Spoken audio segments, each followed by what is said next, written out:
Now, here is the thing. There is this gun show loophole. You know that, Stu, right? Huge loophole. Almost all guns are bought through the gun show loophole. Yeah. Unless they're ghost guns. Yeah. Those are the only two types of guns. Yeah. But the kids in the mystery van have already unmasked the ghost gun. It's true. Okay, That's so true. Yeah. And they would have gotten away with it too if it wasn't for those pesky kids. So the gun show loophole. Do you know what it is? Yes, go. The gun show loophole. Yes, go. Is when you go to a gun show. Go, Speed Racer. And there is someone there selling, a private seller. Speed Racer. Who is selling their guns. And because they're a private seller, not a business, they don't have to go through all of the background checks. Go, Speed Racer, go. You got it. Okay. Very small percentage of guns sold this way. Very small. Yes. Very small. And basically what he said is absolutely right. It's a private seller.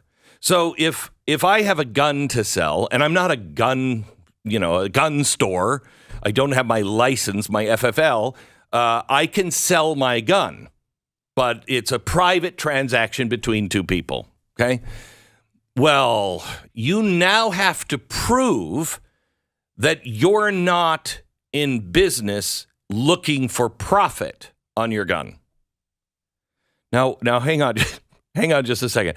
I'm a capitalist, okay, and I'm looking for profit. I don't know about anybody else, but I think pretty much everybody, when you go to work, how dare you look for profit when you're at work? I mean, that's why we go. Yes. Okay. If I have a gun and it's worth more than I paid for, and I can find somebody that wants to pay for that gun, bro, okay. I mean, honestly, somebody just called us and said, you want to sell your house? And I'm like, no. We live in our house. Yeah, we live in our house. And they were like, but you were selling it. And I'm like, yeah, we were. And then it didn't sell, so we remodeled, and now we love our house. So, no, we don't want to sell. Well, what would it take? I came up with an enormous, crazy, outrageous number. Okay, right, because you would, in theory, move out if they hit this. You want to give me a crazy amount of money? I'm like, I'm out of there tonight, man. Right. So, I mean, that's what you're do. Looking for profit. Right. Are you looking to profit off your home? Yes. Oh, okay. Yes, I am. So and I'm not actually looking for it. If you have a gun and somebody said, man, I just love that. Would you ever sell it? Well, I mean, for the right price. How dare you? What do you mean the right price? You're a businessman now. Yes, you're a gun businessman seller now. Yeah. Okay. So all of this is happening because the 2022 new law that was passed. Yeah. It was passed, and it is what is it called? It's like the really super good and safe law. I don't have it in front of me here. But it was a new law passed by Congress to keep us all safe. Keep it all. I mean, the common sense safety laws, and basically what it said is the exact same thing it says in every piece of legislation now. The secretary of the ATF, the head of the ATF, can decide on the rules. We just want you to keep us safe. And so the ATF has said, oh, okay, well, we're going to keep you safe by closing that gun show loophole, by making sure anyone who ever sells a gun has to prove to us that they're not profiting off of it. Which is an insane standard. I mean, how would anyone even prove that? Insane. I mean, yeah, you could say I bought it for this, and they do this with tickets sometimes.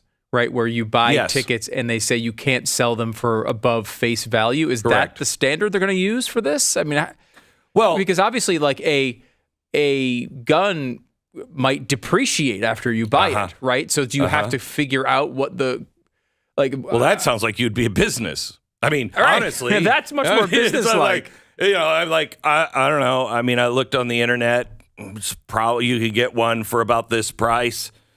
I'll sell it to you for a little bit less or a little bit more. That's what the average person would do. But if I have to go, well, now, wait a minute, let's really look into it. Doesn't that make me more of a business? Seems like it. Seems like it. Okay. So this is I love this. This is from the ATF director.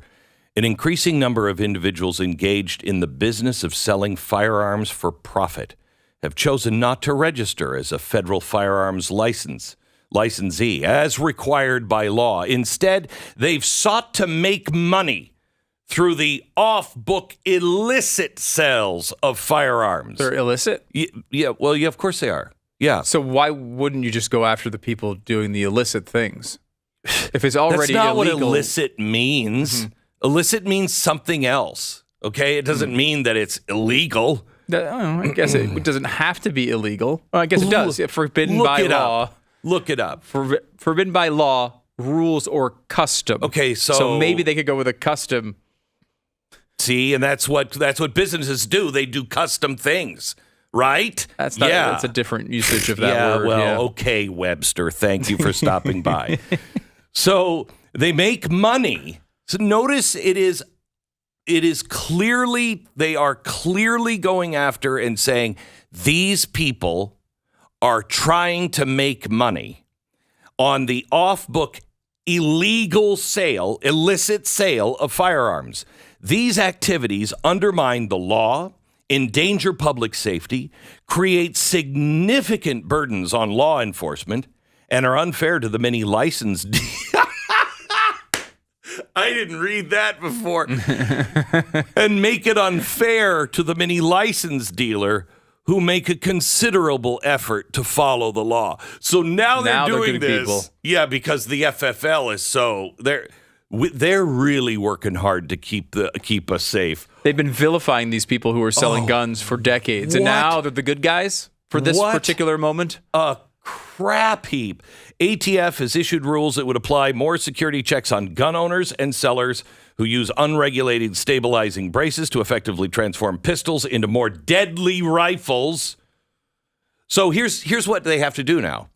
To be able to enforce this, they have to have a gun registry. And the ATF has started a federal gun registry. Can't do that. Congress has been against that since 1791. It's constantly in the news. They don't care.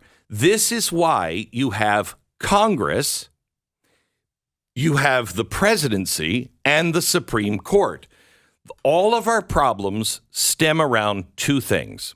One, Congress has stopped doing their job.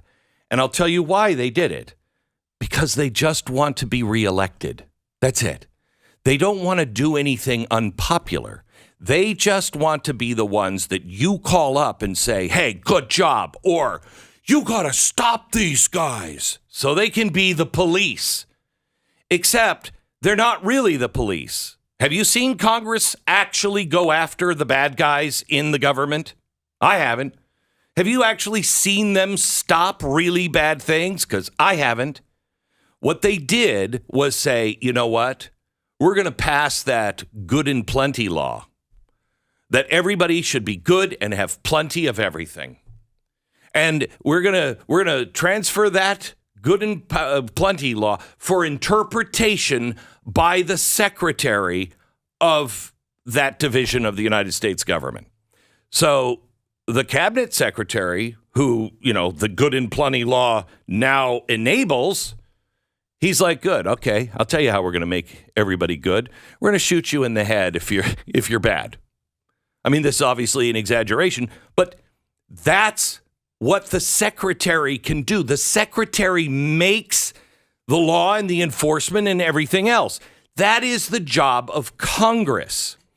Congress, the reason why we're having these problems is because they didn't want to be held responsible for anything.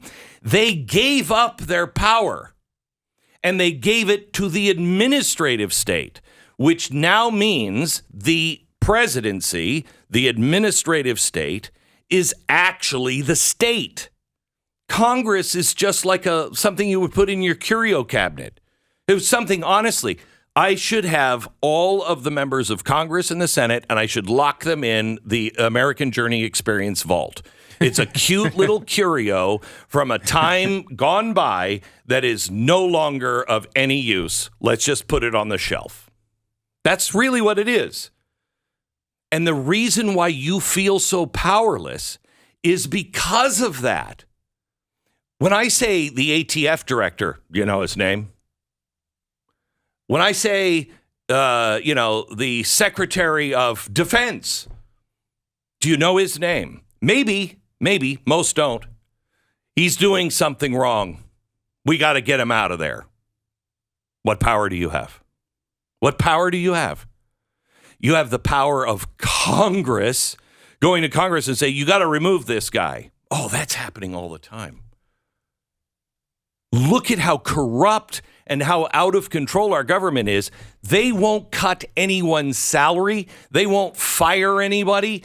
They won't hold anybody responsible for anything. That's why you feel so powerless. That's why your entire life feels like you're standing in line, get ready to get your driver's license. And when you get, and you've been there for 3 hours, and you get to the front of the line, and they're like, this window's closed. And you're like, wait, but hold it. You have nobody to go to because their word is the law. This is what's happening. This is unconstitutional in a myriad of ways. This is why we need the REINS Act. And I know this is like, oh, God, he's talking about the REINS Act. Wake me up when he stops. The REINS Act gives the power back to Congress. Why do you want Congress to have that power if they're so bad? Because they are so bad, they never get anything done, which allows the states and you to regulate your life. It allows you in your city to regulate instead of the government saying, yeah, we're going to put everybody's name on a registry. By the way, this is so inflammatory. They know what this causes. This causes all kinds of agitation. This causes all kinds of distrust, and they're never going to come for guns. Do you believe they'll come for guns? They'll actually go door to door? God, I hope not. Because that's right. I don't want to live in a world. That's what happens. The worst things possible happen. Okay, yes. Good. Thank you. He's being very, very careful, which I never am. That's why he'll be testifying against me at some point. Oh, I can't wait. I know. But you're right.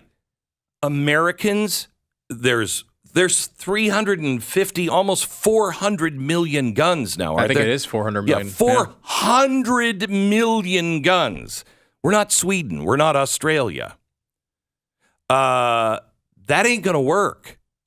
Americans do know their First Amendment rights, and you're just never going, unless you want a civil war. So if they want to come and get the guns, they are declaring war on the American people. It's scary, but I mean, this is something they say. They always say, "Oh, we love the Second Amendment. What are you talking about?" And then they do this stuff all the time.